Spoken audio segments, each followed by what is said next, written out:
C'est le vent de Dieu. Hein? Comme c'était le vent de Jonas, il fallait que le vent vienne pour qu'on jette Jonas dans l'eau. Amen.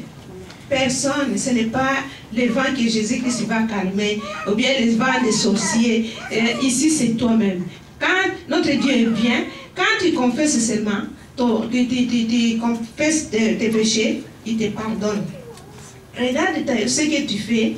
Et les versets là, moi je veux que chacun de nous prenne ce verset et commence à méditer ça. Et, vraiment que ça soit quelque chose que tu vas garder dans ton cœur. 5e point, la voie de sortie.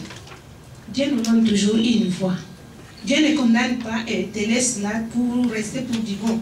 Chaque fois que nous péchons, Dieu nous montre la voie. Parce que Jésus-Christ est venu nous racheter. Il nous a déjà racheté. Ce que nous faisons tout simplement, c'est reconnaître nos fautes. Mais il y a d'autres personnes qui justifient. David, quand il a fait son péché, il a reconnu son péché. Mais quand il s'agissait des rois Saïd, il a commencé à dire que non, les gens que j'étais avec, ils m'ont dit d'amener tout ce qui est bon. Amen. Ne cherchez pas à te justifier. Reconnais tout simplement que ce que je fais, ou bien ce que j'ai fait est mauvais. Dieu pardonne-moi. Il est fidèle et juste pour nous pardonner.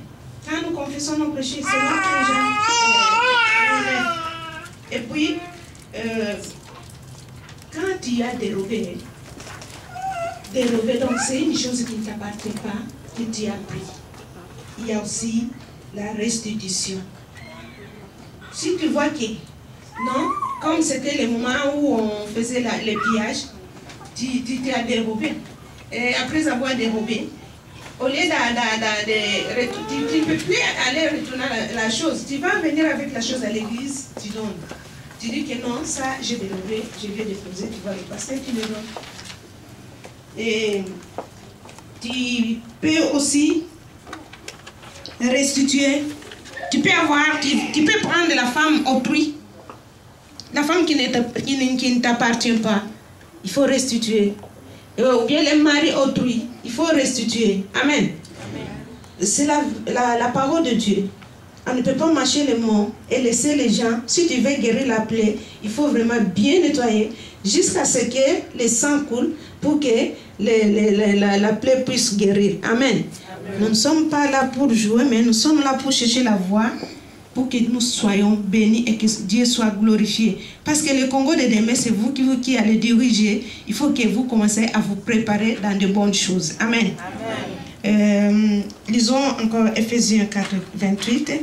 Que celui qui dérobe ne dérobe plus, mais plutôt qu'il travaille en faisant de ses mains ce qui est bien pour avoir de quoi donner à celui qui est dans le besoin. Amen. Dieu nous a donné l'intelligence et la capacité. Tout ce que nous allons faire avec foi, que Dieu va bénir, il va venir. Mais bien aimés, je crois que dérober, c'est un péché. Quand nous dérobons, nous péchons d'abord contre qui? Contre la communauté, contre Dieu et contre soi-même. Amen. Nous péchons contre Dieu, contre la communauté et contre soi-même. Parce qu'il y a des gens, prenons d'abord l'exemple de Air Congo, ou bien Air Zaïre, ou bien Air Afrique. Amen. Les gens qui travaillent dans cette société, et ce sont les mêmes gens qui vendent les biens moins chers, qui vont faire voyager le 2e, 3e, 4e, même sa première femme, pour aller faire le week-end en Europe, avec l'avion autrui. Il ne sait pas que si ça tombe aujourd'hui, je n'aurai plus du travail.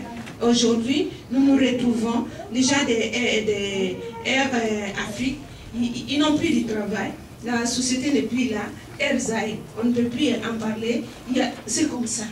Bien aimé, réfléchissons d'abord.